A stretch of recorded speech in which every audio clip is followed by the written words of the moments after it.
Hello guys, എങ്ങോട്ടായി തിരക്കിട്ടുള്ള പോക്കെന്നല്ലേ? ഇവിടെ പല രാജ്യത്തു നിന്നുള്ള ആൾക്കാരെല്ലാവരും കൂടെ ഒരു ഗെറ്റ് ടുഗദർ വെച്ചിട്ടുണ്ടായിരുന്നു. അതിനോട്ടുള്ള പോക്കാണ്. അവർ തന്നെ വണ്ടി അറേഞ്ച് ചെയ്തിട്ടുണ്ടായിരുന്നു, ഒരു ചെറിയ ബസ്.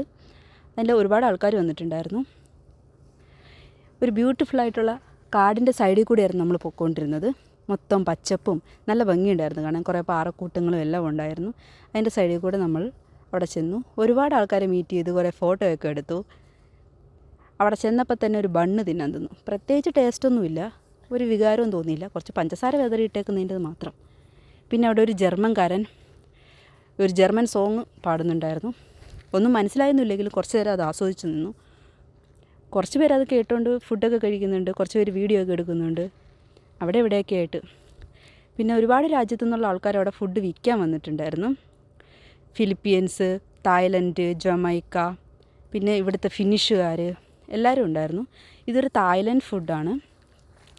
ഒരു റോൾ ചെയ്തിട്ടുള്ള ഫുഡാണ്. നമ്മുടെ സമൂസയൊക്കെ പോലെ ഇരിക്കും അതിൻ്റെ പുറമൊക്കെ കാണുമ്പം. വെജിറ്റബിൾസാണ് ഉള്ളിൽ വെച്ചേക്കുന്നത്. വെജിറ്റബിളിൻ്റെ സ്റ്റഫ് നമ്മൾ 2 വാങ്ങിച്ചു. ഒരെണ്ണത്തിന് €1 ആണ്. അതായത് ഇന്ത്യൻ റുപ്പി ഒരു 89-90 രൂപ വരും ഒരെണ്ണത്തിന്. അതിൻ്റെ കൂടെ ചില്ലി സോസായിരുന്നു, ചില്ലി സ്വീറ്റ് സോസ്.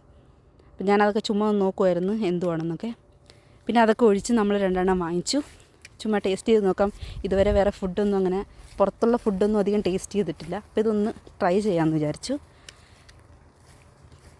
ഞാൻ ചുമ്മാ കഴിച്ച് നോക്കി. നമ്മുടെ സമൂസയൊക്കെ കടിക്കുന്ന പോലെ തന്നെയാണത്, നല്ല ക്രിസ്പി ആയിട്ടുള്ളത്. അകത്തെ ഫില്ലിങ് പക്ഷേ നല്ല ടേസ്റ്റ് ഉണ്ടായിരുന്നു. വെജിറ്റബിൾസ് ആണെങ്കിൽ നല്ല ടേസ്റ്റായിരുന്നു. പിന്നെ സോസ് ചില്ലി സ്വീറ്റ് സോസ് പക്ഷേ നല്ല ടേസ്റ്റ് ഉണ്ടായിരുന്നു. ഞാനത് മൊത്തം പെട്ടെന്ന് തന്നെ കഴിച്ചു. ഞാൻ അവിടെ ചെന്ന് പറയുകയും ചെയ്തു അവരുടെ അടുത്ത് നല്ല ഡെലിഷ്യസ് ഫുഡാണെന്ന്. ഇതടുത്തൊരു ജമൈക്ക ഫുഡാണ്.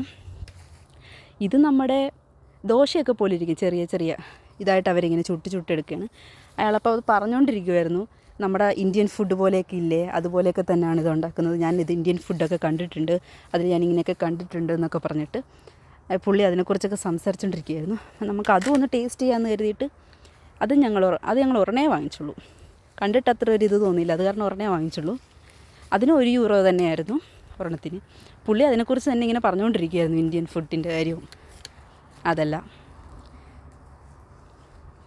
പിന്നെ നമ്മളത് മേടിച്ചുകൊണ്ട് വന്ന് ചുമ്മാ അവിടെ നിന്ന് തന്നെ ഒന്ന് ടേസ്റ്റ് ചെയ്ത് നോക്കി. പക്ഷേ സത്യം പറയാമല്ലോ, അതിന് പ്രത്യേകിച്ചൊരു ഇതുമില്ലായിരുന്നു, അകം വെന്തിട്ടില്ലായിരുന്നു. അതുകൊണ്ടാണോ ഇനി അങ്ങനെ തോന്നിയെന്നറിയത്തില്ലായിരുന്നു. ഞങ്ങൾ കഴിക്കാൻ കുറച്ച് ബുദ്ധിമുട്ടി. പക്ഷേ കാശ് കൊടുത്ത് വാങ്ങിച്ചല്ലേ എന്ന് കരുതിയിട്ട് പിന്നെ മൊത്തം കഴിക്കേണ്ടി വന്നു. ഫ്രണ്ടാണ് ഇച്ചിരിയേ കഴിച്ചുള്ളൂ. അവസാനം ഞാൻ തന്നെ മൊത്തം കഴിച്ചു. ഇതാണ് നമ്മൾ വന്ന സ്ഥലം. അവിടെ ഇവിടെയൊക്കെ ആയിട്ട് കുറച്ച് പേരൊക്കെ ഉണ്ട്. ഫിലിപ്പീൻസൊക്കെ വന്ന് നമ്മളോട് സംസാരിച്ചു. നല്ല രസമുണ്ടായിരുന്നു ഓരോരുത്തരെയൊക്കെ പരിചയപ്പെടാൻ നേരത്ത്. പിന്നെ നമ്മൾ വെള്ളമൊക്കെ മേടിച്ചുകൊണ്ട് കൊടുത്തു അവർക്ക്, 7 അപ്പ്. പിന്നെ അവർ നമുക്ക് കുറേ ഫുഡൊക്കെ തന്നു. അവർ ഫുഡൊക്കെ ഉണ്ടാക്കിക്കൊണ്ട് വന്നിട്ടുണ്ടായിരുന്നു. ഒരു 3-4 ടൈപ്പ് ഓഫ് ഫുഡ്, അവരുടെ ഫുഡ് അതൊക്കെ നമുക്ക് തന്നു. നമ്മളതൊക്കെ ടേസ്റ്റ് ചെയ്തു. പിന്നെ അതിൻ്റെ തൊട്ടിപ്പുറത്ത് തന്നെ ഒരു ലേക്ക് ഉണ്ടായിരുന്നു. അപ്പം നമുക്ക് ചുമ്മാ ലേക്കിലോട്ടൊക്കെ ഒന്ന് പോകാം, അവിടെയൊക്കെ ഒന്ന് പോയി കണ്ടിട്ട് വരാമെന്ന് കരുതിയിട്ട് ചുമ്മാ അതിൻ്റെ ഇടയിൽ കൂടെ ഒരു വഴി ഉണ്ടായിരുന്നു, അതിൽ കൂടെ അങ്ങ് നടന്നു. നല്ല രസമുണ്ടായിരുന്നു അതിലെ കൂടെയുള്ള വ്യൂ. ഇങ്ങനെ പച്ചപ്പും ഉള്ള വെള്ളവും. അങ്ങനെ ആൾക്കാരൊന്നും ഇല്ലായിരുന്നു. 1-2 പേര് അപ്പുറത്തും ഇപ്പുറത്തുമൊക്കെ ആയിട്ട് ഇങ്ങനെ നിൽപ്പുണ്ടായിരുന്നു കാണാൻ വേണ്ടിയിട്ട്. അല്ലാണ്ട് ഇവിടെയൊന്നും ആരും ഇല്ലായിരുന്നു. ചുമ്മാ പോയി കണ്ടു. പിന്നെ ഈ പാലം പഴയ പാലമാണെന്ന് തോന്നുന്നു. റിസ്ക് എടുക്കാൻ വയ്യായിരുന്നു, ഉറഞ്ഞതാണെന്ന് തോന്നുന്നു. എങ്ങാനും വീണാലോ എന്ന് കരുതിയിട്ട് പിന്നെ ഞങ്ങൾ അപ്പം തന്നെ തിരിച്ചു പോന്നേച്ച്. നീന്തൽ പോലും അറിയത്തില്ല, വെള്ളത്തിൽ വീണിട്ട് റിസ്ക് എടുക്കണ്ടെന്ന് കരുതി അപ്പം തന്നെ തിരിച്ചു പോന്നേച്ച്.